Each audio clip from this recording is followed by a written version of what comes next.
evening, fellow citizens. I want to thank the media for airing tonight's debate. It has been an honor and a privilege to serve as your mayor. I am hopeful, as you listen to my responses tonight, that you will see the vision my team has brought to our great city. We have achieved a lot: a balanced budget with a surplus, rebuilt roads and bridges. We've reduced crime and reopened the city jail. The job is far from over, but we are on the right track. We have retained good paying jobs, and new jobs are on the way. It is crucial that we continue doing what we are doing. I see a bright future for all of us. I want to continue to work together as we put Flint people first. Thank you. My name is Dane Walling. I'm running for mayor to bring opportunity back to Flint. This is a critical election. I want to thank our media partners for hosting this forum, and I want to thank each of you for tuning in. This election is about the future of Flint. It's not about old battles. I'll work hard for you as mayor every day to bring good jobs and opportunities for all of Flint's people, especially our children. I have 2 young kids myself. My wife and I are raising them in the same neighborhood that I grew up in. I want my sons and all of Flint's children to have opportunity again. For that to happen, we need new energy and fresh vision at City Hall. Your next question comes from a resident of the east side of Flint. He writes, while everyone likes to see eyesore properties demolished, what are your plans for the future in terms of housing in the city of Flint? Are we going to be a city of vacant lots, or is there hope for a renewed emphasis on neighborhood revitalization? First of all, when I become mayor of Flint, I took and cleaned up the first street and repaved it. That was from 69 to Grand Traverse to Hurley Hospital. And I started cleaning up the blight. I opened a free recycling center on Grand Traverse and 12th Street. I took all the main thoroughfares that people used to blow their tires out. I made it new. I'm rebuilding this town to get a different image than what it had when I came here. All people wanted to do was talk about the city of Flint. But we've cleaned up blight like there's no tomorrow. And you have to clean this city up. It's like a farmer.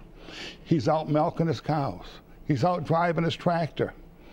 It's a Saturday. He's got to go to a wedding at 7 o'clock. So at 6 o'clock he goes in, gets all cleaned up, and he goes to the wedding. We have to get this city clean and ready for the party, but we're on the right track. But other people might not be. We've rebuilt the streets. We've rebuilt the infrastructure. We're cleaning blight out of here like there's no tomorrow. We have come a long ways, and we're continuing to come a long ways. Clean up, clean up, clean up. This is what this city has to do. And the houses we have today, a lot of them are owned by the land bank. And you're going to see there's going to be some big changes. The land bank is the biggest blight person in this county. They own all these parcels. They're 40 or 50-foot parcels, and they need to be cleaned up. Thank you. Mr. Walling, you have 45 seconds. Thank you. Mr. Williamson, those properties of the land bank are acquired when residents don't even have enough money to pay their property taxes. So of course they're blighted. They're the forgotten properties because we haven't had a strong community development strategy for Flint in these recent years. It's going to take more than steamrollers and sledgehammers to get Flint back on the right track. 2 years ago, this current administration gave back $1.4 million in federal community development grant dollars. Those could have been used for some strategic strategies in our neighborhoods. We're never going to give back another dollar of federal grant. The next question goes to you. This question deals with who is supporting your campaign. An emailer asked, there have been recent allegations that much of your campaign strategy and support have come from former Flint Mayor Woodrow Stanley and his advisor Charles Winfrey, including major campaign funding. Will Mr. Stanley and Mr. Winfrey have an active role in your administration if you are elected mayor of Flint? They will not. And I want everybody to know the kind of big, diverse team of people that I've put together. I have over 20 current and former elected officials who are supporting me. including our own Congressman Kildee. I went out and ran a tough, hard, door-to-door campaign in the primary. I knocked personally on over 5,000 doors in the primary. I've now knocked on over 8,000 doors and spoken with residents around this city. That's what I've done for myself. I'm a man who stands on his own feet.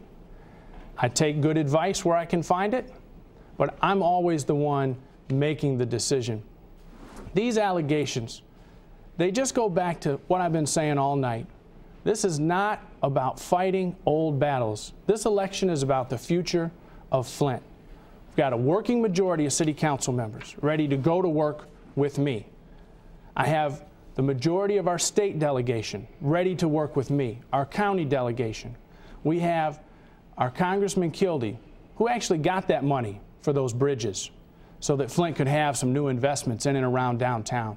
That 3rd Avenue reconstruction was primarily federal dollars received by Congressman Kildee. I'm proud of everyone I have working together with me, but these fictions about one person controlling me or another, they're just blatant lies, and a campaign is not a license to lie.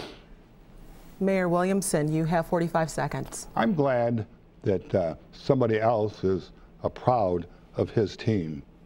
I'm glad that somebody else is proud of Woodrow Stanley after what he did to this city and was recalled. And a person can stand here tonight and say he's proud of him.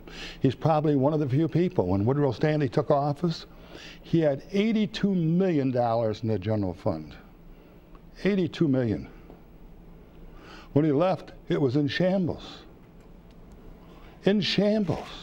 So I hope that everybody prays tonight the person that thinks that this person is an asset to our great community.